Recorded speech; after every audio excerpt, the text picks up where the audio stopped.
Imagine yourself in a narrow mountain pass with towering cliffs on one side and the sea on the other. At your side stand your brothers in arms, shields locked together, spears raised. In front of you, the largest army the world has ever seen. And even knowing you won't leave alive, you choose to stay. This is the story of courage, sacrifice, and honor that has echoed through the centuries. The Battle of Thermopylae. And at the very heart of this epic stands the most feared war machine of ancient Greece, the Spartan Phalanx. At the beginning of the 5th century BC, the Persian Empire was expanding with brutal force. Now ruled by Xerxes III, son of Darius, the empire sought to crush the Greek city-states once and for all. After the humiliating defeat at the Battle of Marathon, Xerxes prepared a massive force, gathering hundreds of thousands of soldiers from every corner of his vast domain, from India to Egypt, from Libya to Persia. A slow, crushing march began toward Greece. But to reach the heart of Hellenic civilization, Xerxes' army had to pass through a strategic and narrow choke point, Thermopylae, a tight corridor between mountains and sea, too narrow to deploy a large army all at once. The Greek city-states, though culturally rich, were politically fragmented. Athens, Sparta, Thebes, Corinth, constantly at odds. Yet faced with a common enemy, some chose to unite. Still not all were ready to fight. Sparta, known for its ruthless military discipline, took the lead. Against the advice of some political voices, King Leonidas, a stern and respected warrior, chose to lead an elite force on what was essentially a suicide mission to delay the Persian advance long enough for the rest of Greece to prepare. Leonidas selected only 300 Spartan soldiers to accompany him. All of them had living sons, to ensure their bloodlines would survive. They knew they would not return. These warriors were not chosen solely for strength, but for honor, discipline, and above all, their ability to fight as part of a unit, because the secret of Sparta's strength lay in unity. The Phalanx. The Spartan Phalanx wasn't just a military formation, it was a philosophy of combat. It consisted of a solid line of hoplites, heavily armed infantrymen, fighting shoulder to shoulder with overlapping shields and spears aimed forward. Each man protected the right flank of the soldier beside him and trusted the man to his left to do the same. This created a living wall nearly impenetrable where individual strength was eclipsed by collective discipline. The shield, the hoplon, wasn't just personal protection, it was a symbol of shared responsibility. A warrior who broke formation endangered everyone. Training to be part of this war machine began in childhood. At the age of 7, Spartan boys were taken from their families and placed in the military education system known as the agoge. They learned to endure cold, hunger, physical pain, to fight with and without weapons, and to submit unconditionally to the needs of the group. It wasn't enough to be strong. One had to be disciplined. The phalanx was the embodiment of this. There was no room for ego, no room for improvisation.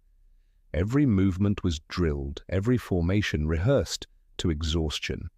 It was a deadly choreography where a single mistake could cost lives.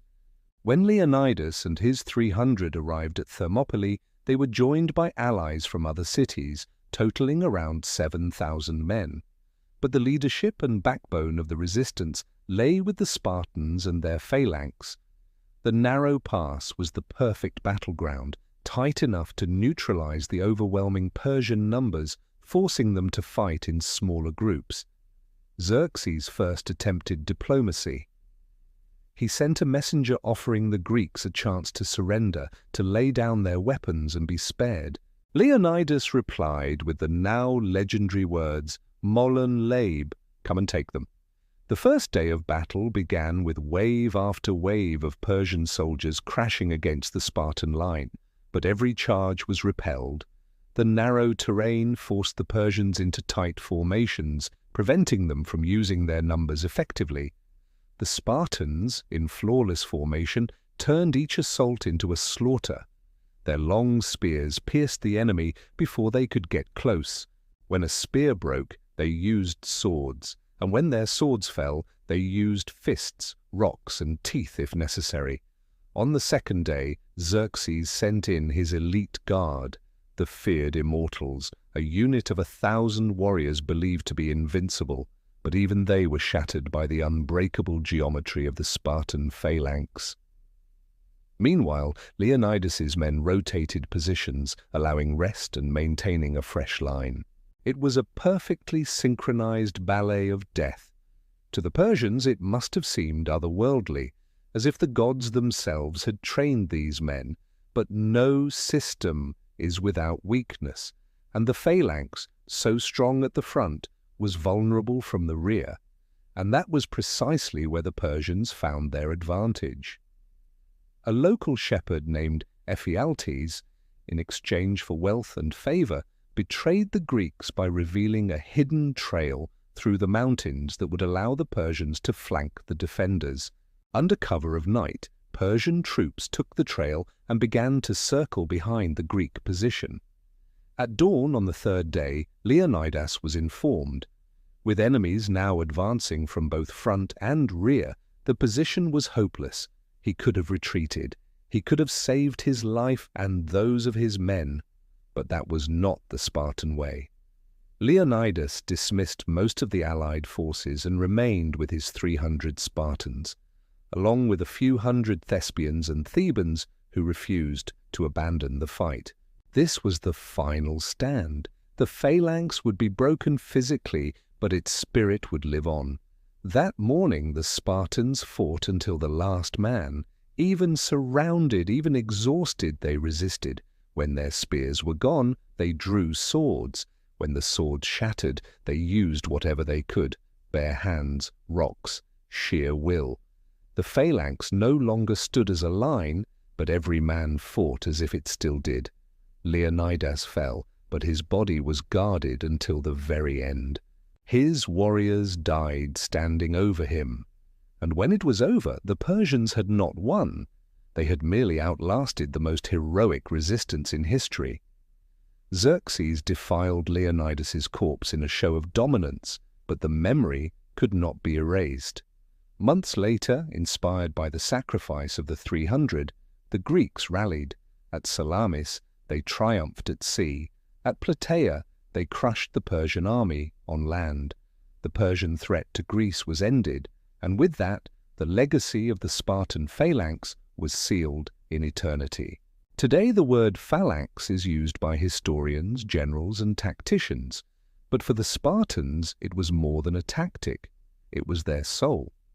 The Spartan phalanx showed the world that a small, united force could challenge giants, that the courage of a few could resonate louder than the roar of many, that discipline and honor were weapons sharper than any blade.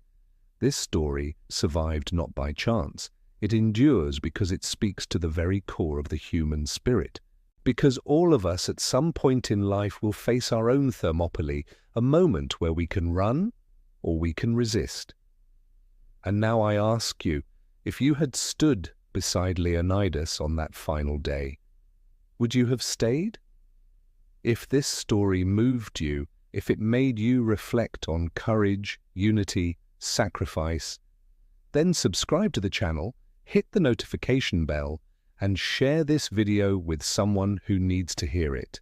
Because as long as memory remains, there will be Sparta. And as long as there is courage, there will be phalanx.